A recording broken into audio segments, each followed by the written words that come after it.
Qu'est-ce que la loi de Christ? Galates 6.2 dit, portez les fardeaux les uns des autres et accomplissez ainsi la loi de Christ. Qu'est-ce exactement que la loi de Christ et en quoi est-elle accomplie en portant les fardeaux les uns des autres? La loi de Christ est également mentionnée en 1 Corinthiens 9.21 avec ceux qui n'ont pas la loi de Dieu, je vis comme n'ayant pas non plus la loi, afin de gagner à Christ ceux qui n'ont pas la loi, bien que je ne sois pas sans la loi de Dieu, car je vis selon la loi de Christ mais la Bible ne la définit pas clairement.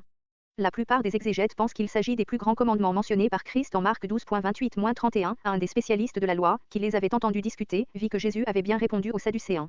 Il s'approcha et lui demanda, quel est le premier de tous les commandements?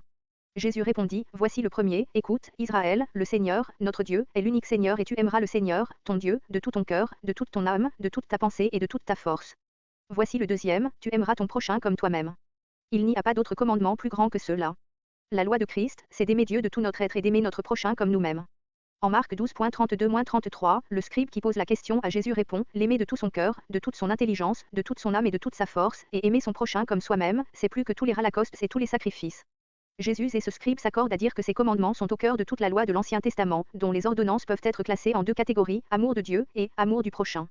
Divers passages du Nouveau Testament affirment que Jésus a accompli la loi de l'Ancien Testament et l'a menée à perfection. Romains 10.4 car Christ a mis fin au régime de la loi pour que tous ceux qui croient soient déclarés justes. Galates 3.23 avant que soit instauré le régime de la foi, nous étions emprisonnés par la loi et sous sa surveillance, dans l'attente du régime de la foi qui devait être révélé. Éphésiens 2.15 c'est-à-dire de la loi de Moïse, dans ses commandements et ses règles. Il voulait ainsi créer une seule et nouvelle humanité à partir des Juifs et des non-Juifs qu'il a unis à lui-même, en établissant la paix. À sa place, les chrétiens doivent maintenant obéir à la loi de Christ. Au lieu de s'efforcer de respecter les 613 commandements de l'Ancien Testament, nous nous concentrons tout simplement sur l'amour de Dieu et des autres. Si nous obéissons à ces deux commandements de tout notre cœur, nous accomplirons ainsi tout ce que Dieu nous demande.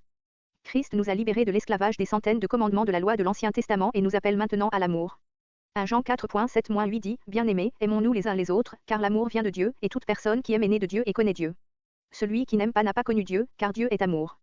1 Jean 5.3 poursuit, en effet, l'amour envers Dieu consiste à respecter ses commandements. Or, ces commandements ne constituent pas un fardeau. Certains font du fait que nous ne sommes plus sous la loi de l'Ancien Testament une excuse pour persévérer dans le péché. L'apôtre Paul aborde ce problème dans l'Épître aux Romains, quoi donc? Allons-nous pécher parce que nous ne sommes pas sous la loi mais sous la grâce? Certainement pas. Romains 6.15, le disciple de Christ évite le péché par amour pour Dieu et pour les autres. Il est motivé par l'amour. Quand nous prenons conscience de la valeur du sacrifice de Jésus pour nous, nous ne pouvons répondre que par l'amour, la reconnaissance et l'obéissance.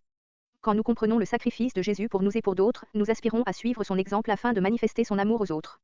Notre motivation pour renoncer au péché doit être l'amour, pas un désir d'obéissance légaliste à une liste de commandements. Nous devons obéir à la loi de Christ par amour pour lui, pas pour pouvoir cocher sur une liste les commandements auxquels nous avons obéi.